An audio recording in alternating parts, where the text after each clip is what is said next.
Santiago Pérez, ¿me escucha? Hola, hola Santiago. Hola Nelson, ¿cómo está? Hola, ¿qué tal? Mil ¿Cómo disculpas. está? Ante todo, mil disculpas Santiago porque tuvimos retrasos, tuvimos a la candidata de la RC que tuvo una complicación y tuvimos que aguantar el bache, así que te pido disculpas y te agradezco de verdad por la paciencia que has tenido. Vamos por ahí, Santiago, de una Mariluna. ¿Cómo ves a los candidatos y dentro de los análisis que tienes, cómo avanza el camino a estas elecciones anticipadas? Bienvenido. Muchas gracias Nelson, nuevamente. Gracias a Coti también por su paciencia, por haberme comunicado, informado que estaban todavía en problemitas de tiempo, así que no es ningún problema, con mucho gusto. Bueno, a ver, nosotros vamos ahora sí a una elección extraordinaria en la que estamos empezando en unas condiciones inéditas, ¿no? Y por lo tanto, prácticamente todo lo que sabemos de las campañas electorales tradicionalmente en el Ecuador un poco tiene que cambiar, no Wow. solamente porque hay menos tiempo, sino que han cambiado bastante las reglas de nominación de las candidaturas. El Consejo Nacional Electoral hizo algunos ajustes del reglamento. El poco tiempo de la campaña también les obliga a los candidatos a ser mucho más eficientes en su manera de comunicarse con los electores, en sus recorridos, en todo lo que tienen que hacer, aprovechar al máximo su tiempo.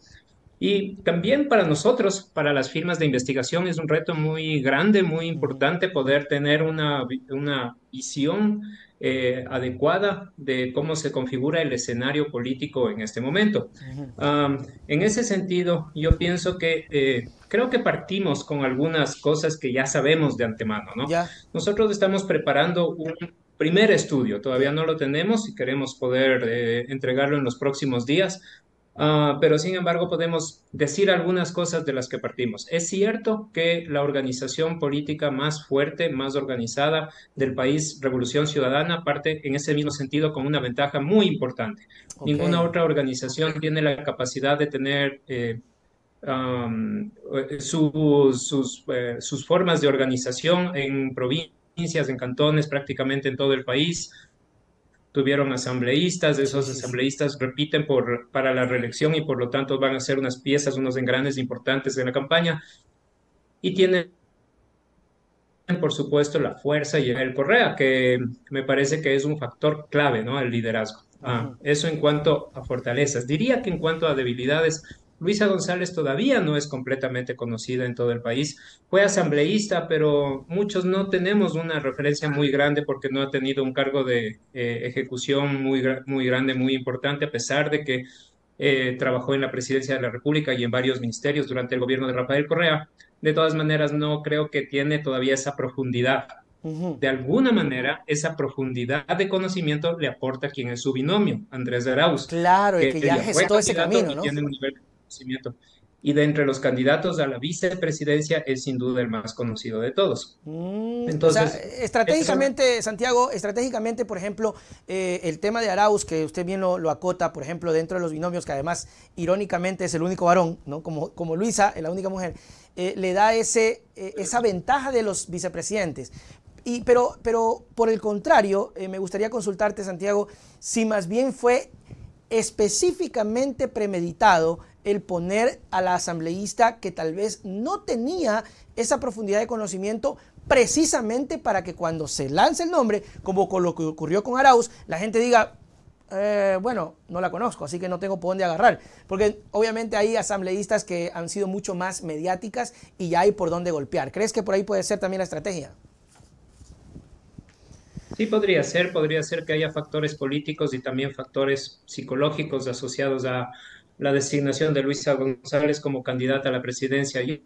Yo mencionaría dos principalmente, Yeah. porque la propia organización, la Revolución Ciudadana, se encargó de hacer esta como mini pre-campaña entre los posibles eh, candidatos de su tienda política y sí privilegió un valor fundamental que fue la lealtad. Y de hecho, Luisa González tenía como eslogan alguna cosa así en su comunicación, la lealtad como valor principal. Creo que también, entonces, ¿eso qué nos dice, no? Uh Una -huh. organización muy preocupada de nombrar personas que después no le fallen, que no, no le traicionen y todo eso. Me parece que ese es algo que atraviesa casi psicológicamente a las decisiones políticas de esa organización.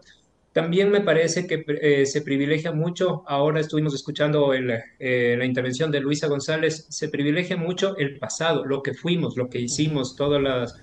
Y Luisa tiene una gran memoria de eso, ¿no? Ujú. Tiene un recuerdo, tiene prácticamente el listado completo de Lo todas las vivió. obras que se hicieron durante la Revolución Ciudadana. Tal vez lo que les falta es dar ese vuelco, ¿no? Es decir, o sea, bien lo que hicieron, porque estoy pensando desde el punto de vista de la ciudadana o el ciudadano común, ¿no? Está muy bien lo que hicieron, pero ahora, ¿qué me ofrecen al futuro? Y me parece que ese es el El clic que plus. le faltaría.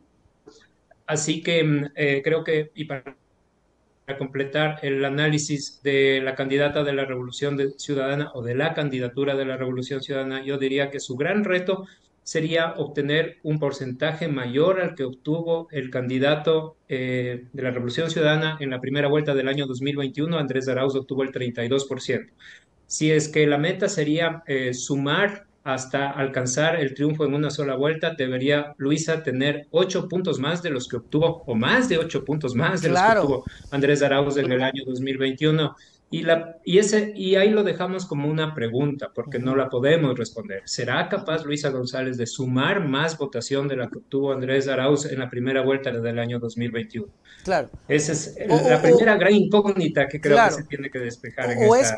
es que Santiago, ese 8 punto porcentual que hace falta, lo quieren lograr no solamente con Luisa, sino con el proyecto político, porque como lo dices, está muy atravesado la RC por el tema de que no les fallen, ¿no? Está muy atravesado por el tema de no volverles a entregar un Lenín Moreno, por ejemplo, ¿no? Que esa es una de las cosas que también se ha mencionado, ¿no? Entonces priorizan el tema de la lealtad. Ahora, ese 8% podría ser de personas que no siendo de la RC digan, yo voy a darle el voto a estos manes porque sinceramente no me quiero volver a equivocar con otro Lazo. ¿Se puede alcanzar ese 8%, Santiago? Con esa gente. Sí, si la candidata logra establecer esa conexión con esa porción del electorado que me parece que todavía les falta, porque yo parto de algunos estudios preelectorales que se han publicado, entre ellos, Comunicaliza, dirigida por Álvaro Merchante, es una encuesta digital, pero hecha con unos parámetros técnicos que me parece que son los adecuados y por lo tanto, a pesar de que nosotros en Clima Social privilegiamos la encuesta directamente en hogar, directamente con las personas, la empresa Comunicaliza hace encuestas digitales, pero con una base técnica. Y en ese sentido, tomando esos datos, lo que vemos es que el punto de partida de la candidatura de Luisa González es exactamente el mismo en el que se quedaron en las elecciones de la primera vuelta del año 2021. Ok. Aproximadamente un 31, 33 más o menos convirtiendo a voto válido. Eso es lo que Ujú. cuentan en la actualidad. Todavía falta llegar al día de las elecciones y tenemos que ver cómo se va comportando esta tendencia del electorado y el cambio también de decisión, ¿no es cierto? A medida que se va acercando el día de las elecciones, hay cada vez menos personas indecisas. En este momento aparecerían aproximadamente 2 de cada 10 que no escogen a ningún candidato. Esos 2 de cada 10 van a irse por algún lado, o ese Ok. 20%, ¿no es cierto? Y estos indecisos van a ser determinantes cómo se comporten en la tendencia en estas semanas y los últimos días de la campaña. Y ahora el reto sería entender cómo piensa el indeciso, Santiago, para poder ganar las elecciones. O sea, el reto está en, ok, siguiendo con el tema del RC, pero igual podemos abordar a otros grupos. Ok, tenemos al Así voto es. duro que está pues totalmente convencido, pero ¿cómo piensa el indeciso? Esa es la incógnita. ¿Cómo, qué necesitan escuchar? ¿De qué manera se puede mover esta decisión de estas personas que todavía están titubeantes o indiferentes? Pero también al mismo tiempo yo diría que mínima inteligencia política se requiere para ir pensando en una posible segunda vuelta. Ok, ok, Si yo fuera candidato, ok. estuviera pensando, y si tengo una posibilidad de pasar a la segunda vuelta, yo diría, ¿quiénes no van a pasar a la segunda? ¿Quiénes podrían no pasar a la segunda vuelta? Y deberían estar como pensando también en ese elector. Y quisiera hacer referencia a dos tipos de electores muy importantes. Perfecto. El primero es quienes actual o quienes votaron y probablemente tienen en este momento la intención de voto por Yacu Pérez. ¿Quiénes son estas personas? Yo veo que principalmente la votación de Yacu Pérez tiene una raigambre popular profunda, ¿no? Por ejemplo, tuvo una votación importantísima en las provincias amazónicas y en las Ujú. provincias de la Sierra Centro, Cotopaxi, Chimborazo, pero también en Azuay y en Cañar. En Loja también tuvo una muy buena votación. Un poco preguntarse, ¿no? ¿Quiénes son estas personas? Yo pienso que en las provincias existe mucho sentimiento de desamparo, de abandono, de un gran reclamo hacia el hiperbicentralismo que tiene este país, ¿no es cierto? Todo es a Quito, todo es a Guayaquil Ujú. y el resto de provincias, que un poco creo que ese reclamo de las provincias está ahí latente, sobre todo de las provincias que son más pobres o más abandonadas, en el caso de las provincias amazónicas. Ese es un caso de la votación de Yacu Pérez. Segundo, Ujú. la extraordinaria votación que obtuvo entre los jóvenes Javier Herbas en el año 2021 también nos dice algo, ¿no? Yo hice mucha investigación en esa época y veíamos en nuestra investigación cómo crecía este ánimo de este run run, este boca a boca, que los chicos les convencían a los papás que llevaban la figura de Javier Herbas al desayuno de la casa y Claro. decían, este es mi candidato porque me escucha, porque sabe lo que necesito, porque Javier Herbas hacía muchos Facebook Lives con Ujú. jóvenes y a través de los jóvenes, Javier Herbas entró a los hogares. Claro. Entonces, que pueda repetir ese entusiasmo nuevamente entre los jóvenes Javier Herbas, no lo sé. Tal vez creo que ya podría haberse gastado en la moneda, pero también yo diría, no, o sea, esa votación que cada vez se va constituyendo más como un sujeto político, llamemos los jóvenes, Ajá. el voto de la juventud. En ocasiones puede aparecer disperso, se va por un lado, por el otro lado, no tiene una configuración, pero es posible que ahora se vaya a concentrar en un sujeto político. ¿Y por qué pienso yo que eso puede ocurrir?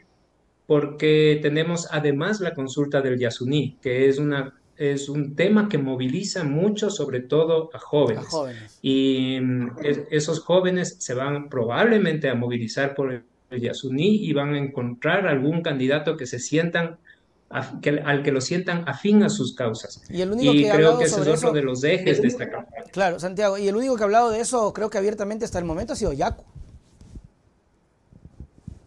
Él está trepado totalmente en esa bandera, ha sido su bandera. No sé, pero a la larga creo que hay que saber escuchar.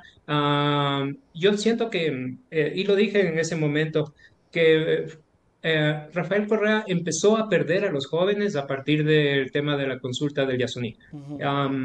Creo que tosudamente se negó esa consulta. Hubiera sido buena que en ese momento, era creo que 2013, Ujú. 2014, se realice esa consulta. Y todo bien. Claro. Realmente hubiera sido algo extraordinario. Los jóvenes se hubieran podido también manifestar como un sujeto político con su voz, con su voto y hubiéramos encontrado la manera de implementar, porque una cosa es que haya el pronunciamiento de dejar el petróleo bajo tierra en el Yasuní y la otra es encontrar la manera de implementar esa decisión de la gente, que creo que puede ser a través de un proceso y todo eso se Ujú. discutirá, pero no negarlo. Y me parece que esa puede ser también una piedra de choque para algunos candidatos, Sí. empezando por Luisa González. Ujú. Porque cuando le preguntan por el Yasuní, un poco ahí o sea, se nota clarito, ¿no? Que comienzan ahí Claro. medio que, bueno, vamos a permitir, vamos a dejar en libertad a que nuestros militantes hagan lo que quieran, pero no escuchamos una posición definitiva al respecto de eso, ¿no? Ujú. Creo que el otro que ya se pronunció de frente en contra es Bolívar Ah, Armijos, sí, Armijos. entonces es importantísimo también, pero De hecho, Amigo está creo inscrito que con ninguno de los apoyo. otros candidatos ha tomado. El movimiento Amigo creo que está apoyando el tema del Yasuní. Antes que sigamos, Santiago, ¿cómo es posible que Herba se haya dilucidado o diluido? Porque decías tú, no sé si todavía conserva el voto joven. ¿Cómo es posible si recién tuve una participación y esta es su segunda? ¿Qué pasó ahí? Creo que le afecta mucho el desvarío de la izquierda democrática. hubiera sido bonito ver a un Javier Hervas liderando a un partido político socialdemócrata nuevo, Ujú. remozado, que tenía un espacio para que participen los jóvenes, para hacer realidad lo que eran las propuestas de Javier Hervas. Entonces la izquierda democrática se fue por cualquier otro lugar. Y finalmente Javier Hervas terminó saliendo de ese partido. Entonces como que ya no se ve tan bonito el dibujo, ¿no? Me Claro. parece que eso es lo que está pasando. Eso no quiere decir que es imposible, Ujú, que Javier Elvas podría en esta campaña volver a despertar ese entusiasmo de la juventud más joven, ¿no? Además, claro. porque cuando nosotros vimos en el análisis de las encuestas, quienes votaban por Javier Elvas no solamente eran jóvenes, sino eran los más jóvenes, Ok. 17, 18, 19, 20. Por ahí, Ujú, esa era la votación de Javier Elvas. Entonces, yo diría, el gran reto de Javier Elvas sería recuperar ese ánimo de la campaña del 2021. ujú, Y al revés, yo diría, el gran reto de Yacu Pérez debería ser ir un poco más allá de lo que fue su campaña del año 2021, que si bien fue una campaña que causó mucha sorpresa, que fue exitosa en su momento, fue un éxito efímero, pasajero, circunstancial, ujú, porque yo no veo que haya así como un pensamiento estratégico por detrás. ujú, Entonces pienso que allá estábamos hablando de las fortalezas y las debilidades, ¿no es cierto? La ujú. fortaleza del voto de Yacu es una raigambre popular y probablemente también que una parte de la base del movimiento indígena también termine apoyando a Yacu Pérez. Pero también su debilidad me parece que es intrínseca, ¿no? O sea, no vemos a alguien lo suficientemente preparado que pueda tener una respuesta consistente, un argumento, un plan, un proyecto para atender los distintos problemas de la economía, de la seguridad, de la política social, de muchos aspectos, ¿no? Entonces creo que ese sería el reto de Yacu Pérez, ir más allá de lo que él ha demostrado ser. Claro. Mientras que Javier Herbas creo que tiene que recuperar lo que fue. Claro. Santiago, sí te has dado cuenta que todos tienen un techo, ¿no? Es como todos tienen un tope, todos tienen Sí. un choque y el reto es librarse de eso, o bueno, no librarse porque termina siendo en algunos casos un buen techo, sino que buscar más, porque si no, terminas perdiendo. Y yendo en ese camino con más candidatos, ¿qué pasa con este joven Jan Topic que sale en moto, que se pone una chompa y agarra la moto y run, run, run, run? ¿A dónde está direccionándose Jan? Hacer la sorpresa de las elecciones, ¿no es cierto? Ese es un poco lo que quiere ser él, Ujú. un poco disruptivo. Ese es exactamente lo que se conoce con el concepto del outsider, ¿no El es cierto? outsider. El que viene de fuera de la política, ¿no? Y se es outsider una vez, es decir, solamente una Eso sí es vez apareces, verdad. te conviertes en la figura de sorpresa, pero ya la próxima vez ya no va a ser nuevo, ¿no? Entonces, él tiene esta oportunidad que es como que tener solamente un tiro y vamos a ver si le sale. A mí me parece que de todas maneras, también igual, o sea, yo diría que pasa mucho por la consistencia, por la formación y de lo que puedo ver de la candidatura de Jan Topic es alguien que no puede ir mucho más allá, o sea, no puede formular una consistente política pública, una visión de la economía. Entonces, tal vez puede hacer un bonito show, y eso podría ser que atraiga a algunos, pero tiene sus limitaciones. Y a la larga esas limitaciones creo que van a conducir en la lógica electoral del Partido Social Cristiano, que le van a decir a Jan, tienes que consolidar nuestras bases fuertes. Y creo que la campaña de Jan Topic va a buscar fortalecer la entrada de algunos asambleístas en algunos espacios que al Partido Social Cristiano le importa. La lista Claro. nacional, Guayas, tal vez Los Ríos, probablemente El Oro, Tungurahua, ¿no es cierto? Entonces creo que finalmente es una campaña que va a ser más funcional al partido, si es que esta gran sorpresa finalmente no despega. Y entonces, ¿en dónde queda Otto Sonnenholzner? ¿Cómo hablamos con Otto y su irrupción ahora ya un poco más visible? Porque Otto se venía escuchando que era, que la figura, querían que sea incluso el candidato, dijo que no, me voy por acá, se fue a Estados Unidos, se graduó, hoy llega y ahora sí se concretó la candidatura. ¿Qué llega a ser Otto en esta campaña? Creo que la fortaleza y la debilidad de la candidatura de Otto Sonnenhorner se llama Guillermo Lasso. ¿Por qué? Porque me parece que de alguna manera al salir de escena, Guillermo Lasso deja un espectro político vacío, vacante, ¿no es cierto?, que lo puede ocupar con mucha naturalidad Otto Sonnenhorner.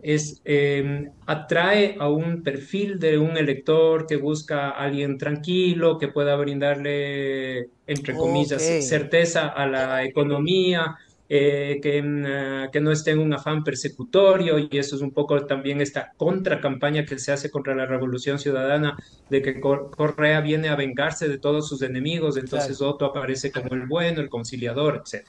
Ajá. Creo que es una candidatura que tiene muchas, muy buenas perspectivas y además un importantísimo auspicio de sectores empresariales, por lo tanto va a tener recursos y vamos a ver un despliegue muy grande, muy importante, y probablemente también contará con asesoramiento internacional de alto nivel, entonces a tomarle mucho en cuenta esa candidatura. Claro, y Eh, principalmente, Santiago, perdón que te interrumpa, porque casualmente lo he escuchado a Otto en estas últimas intervenciones y ya es un Otto que te dice, no, no, dice, no hablemos del pasado, ya el pasado quedó atrás, no hay que atacar, que en algún momento Otto sí dijo, ¿no? La RC, el socialismo, hay que destruir, hay que atacar, no hay que, dice, no, ya no hablemos de eso, ya, parece que la estrategia va como lo que tú dices, ¿no?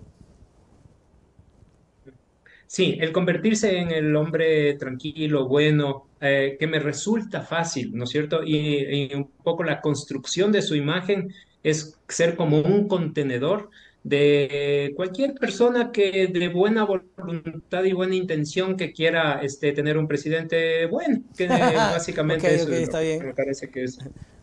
¿Y dónde Lo se cual queda? puede ser una estrategia exitosa, ¿no? Sí, sí, sí, sí, por supuesto, porque yo siempre he pedido, siempre he dicho, y creo que la RC también va por ahí, ¿no? Cuando la RC saca el borreguito, te dice, yo ya no quiero pelear, yo me estoy riendo. Tú me dices borrego, yo ahora me río. Parece que algo han entendido la RC y Otto, que van por ese camino. Casualmente está la RC y está Otto acá. O sea, según lo que me cuentan, tú me dirás cuando ya tengas Sí, ajá. el análisis. Y yendo con ese comentario final que yo te doy, que me gustaría tu criterio, también me empatas el tema de Don Villavicencio, ¿a dónde queda?